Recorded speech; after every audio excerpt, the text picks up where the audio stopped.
ഓം ശാന്തി 10/1/2025. ഇന്നത്തെ മുരളിയുടെ main points. മധുരമായ കുട്ടികളെ, ബാബ നിങ്ങൾക്ക് ജ്ഞാനയോഗത്തിൻ്റെ ടോണിക് കഴിപ്പിച്ച് മികച്ച സത്കാരം ചെയ്യുന്നു. അതിനാൽ സദാ സന്തോഷത്തിലിരിക്കൂ. ശ്രീമത്ത് അനുസരിച്ച് എല്ലാവരെയും സത്കരിച്ചുകൊണ്ടിരിക്കൂ.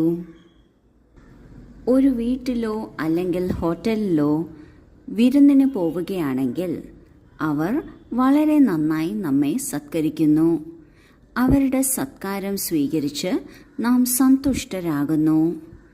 ഈ സംഗമയുഗത്തിൽ ബാബ നമ്മെ സത്കരിക്കുന്നത് ജ്ഞാനയോഗത്തിലൂടെയാണ്.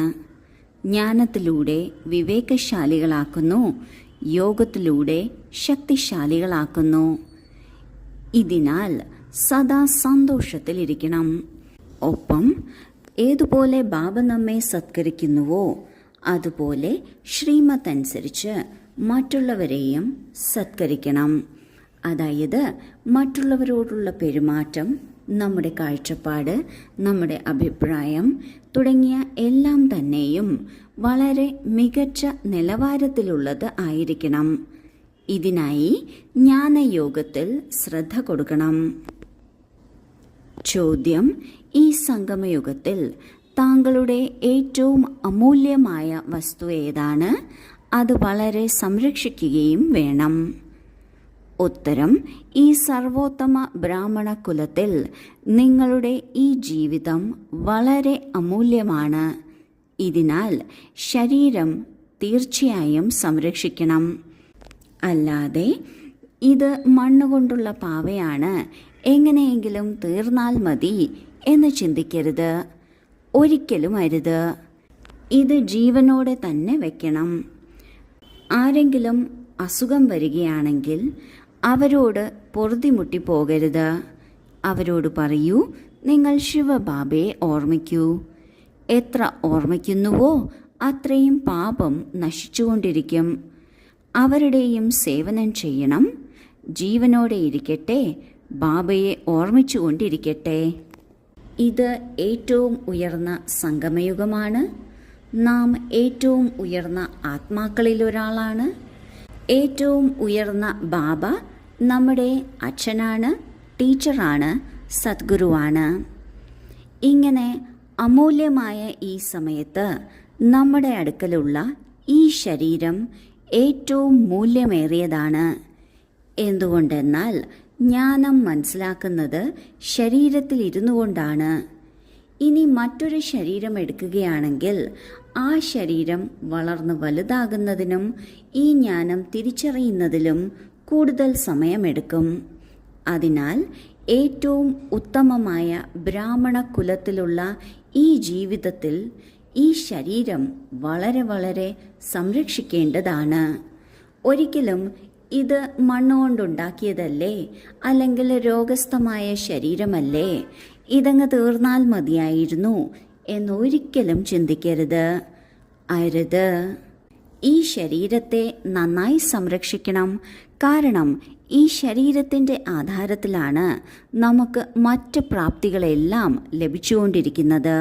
ശരീരം പോയാൽ പിന്നെ സമയം കുറേ എടുക്കും കാര്യങ്ങൾ തിരിച്ചറിഞ്ഞ് അതേ നിലവാരത്തിൽ തിരിച്ചെത്തുന്നതിന്. ഇനി ആർക്കെങ്കിലും അസുഖം വരികയാണ്, അവരെ നാം സംരക്ഷിക്കുകയാണ് എങ്കിൽ ബാബയുടെ ഓർമ്മയിൽ ആ സേവനവും ചെയ്യണം. അല്ലാതെ ശല്യപ്പെട്ടു പോകരുത്. ഒരിക്കലും അവരങ്ങ് പോകട്ടെ എന്ന് ചിന്തിക്കരുത്. നാം ശിവബാബയെ ഓർമ്മിക്കണം. അവർക്കും ഓർമ്മ നൽകണം. അവരോടും പറയണം, ബാബയെ ഓർമ്മിക്കൂ. കാരണം ബാബയെ ഓർമ്മിക്കുന്നതിലൂടെ പാപം നശിക്കുന്നു. പാപത്തിൻ്റെ കർമ്മക്കണക്കുകളാണ് രോഗമായി നമ്മുടെ അടുക്കൽ എത്തുന്നത്. പാപം തീരുന്നതിലൂടെ രോഗവും തീരുന്നു. അവരുടെയും സേവനം ചെയ്യണം. അവരും ജീവിച്ചിരിക്കട്ടെ, ബാബയെ ഓർമ്മിക്കട്ടെ. ധാരണയ്ക്കുള്ള മുഖ്യസാരം: 1. സ്വയം തന്നെ നോക്കണം. ഞാൻ പുരുഷാർത്ഥത്തിൽ ഉത്തമമാണോ, മധ്യമമാണോ, കനിഷ്ഠമാണോ? ഞാൻ ഉയർന്ന പദവിക്ക് യോഗ്യനാണോ? ഞാൻ ആത്മീയ സേവനം ചെയ്യുന്നുണ്ടോ? 2. മൂന്നാമത്തെ നേത്രത്തിലൂടെ ആത്മാ സഹോദരനെ കാണണം. സഹോദര സഹോദരങ്ങളെന്ന് മനസ്സിലാക്കി എല്ലാവർക്കും ജ്ഞാനം നൽകണം. ആത്മീയ സ്ഥിതിയിലിരിക്കുന്നതിനുള്ള ശീലമുണ്ടാക്കണം. എങ്കിൽ കർമ്മേന്ദ്രിയങ്ങൾ ചഞ്ചലമാകില്ല. ആദ്യത്തെ പോയിന്റിൽ ബാബ പറയുന്നു, നമ്മൾ സ്വയം നമ്മളെ നന്നായി ചെക്ക് ചെയ്യണം, ചാർട്ട് നോക്കണം. നമ്മുടെ പുരുഷാർത്ഥത്തിൻ്റെ വേഗത എങ്ങനെയിരിക്കുന്നു, അതിൻ്റെ നിലവാരം എന്താണ് എന്നത് നോക്കണം. ഉത്തമമാണോ, മധ്യമമാണോ, അതോ കനിഷ്ഠമാണോ? ഉയർന്ന പദവി എടുക്കുന്നതിനുള്ള യോഗ്യതയുണ്ടായോ? ആത്മീയ സേവനം എത്ര ചെയ്യുന്നുണ്ട്? ഇതെല്ലാം ചെക്ക് ചെയ്യണം. രണ്ടാമത്തെ പോയിന്റിൽ ബാബ പറയുന്നു, ഓരോ ആത്മാവിനെയും മൂന്നാമത്തെ നേത്രത്തിലൂടെ സഹോദരനാണ് എന്ന് മനസ്സിലാക്കി ജ്ഞാനം നൽകണം. നാം സ്വയം ആത്മീയ സ്ഥിതിയിൽ ഇരിക്കുന്നതിനുള്ള ശീലമുണ്ടാക്കണം.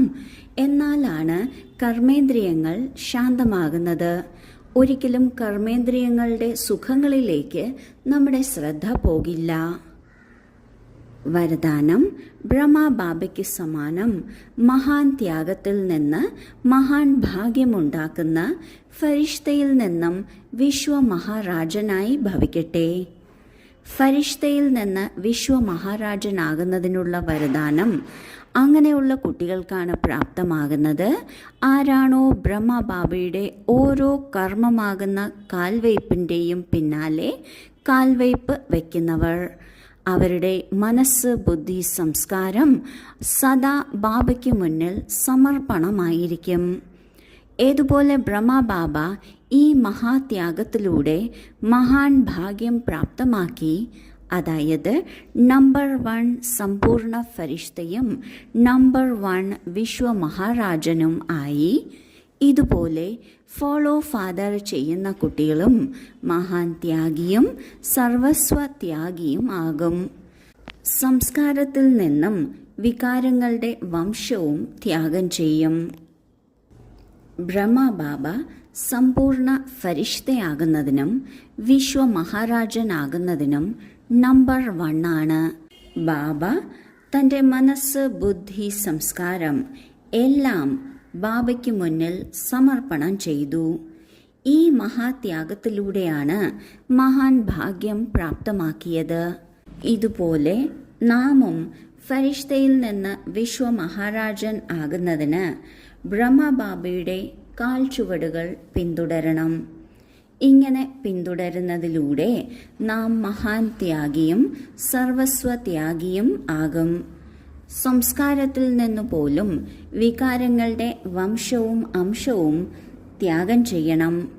ഇപ്രകാരമാണ് ഫരിഷ്തയിൽ നിന്ന് വിശ്വമഹാരാജൻ ആകുന്നത്. സ്ലോഗൻ: ഇപ്പോൾ എല്ലാ ആധാരവും നശിക്കേണ്ടതാണ്. ഇതിനാൽ ഒരു ബാബയെ തൻ്റെ ആധാരമാക്കൂ. ഒരു ബാബ രണ്ടാമതാരുമില്ല, രണ്ടാമതൊന്നുമില്ല. ഇത് നമ്മളുടെ ജീവിതത്തിലെ തന്നെ ഏറ്റവും വലിയ സ്ലോഗനാക്കണം. ഒരു സാധനത്തിലും ഒരു കാര്യത്തിലും ഒരു വ്യക്തിയിലും നമ്മൾ ആധാരിതമാകരുത്. ഇതിനർത്ഥം മറ്റുള്ളവരിൽ നിന്നും സഹയോഗം എടുക്കാതിരിക്കുക എന്നല്ല. തീർച്ചയായും സഹയോഗം എടുക്കുക തന്നെ വേണം. എന്നാൽ സഹയോഗം ഇല്ല എങ്കിൽ അതിൽ നമ്മുടെ മനസ്സ് താഴ്ന്നു പോകരുത്. കാരണം നമ്മളുടെ ആധാരം എന്നും എപ്പോഴും ബാബ തന്നെ ആയിരിക്കണം. ഓം ശാന്തി.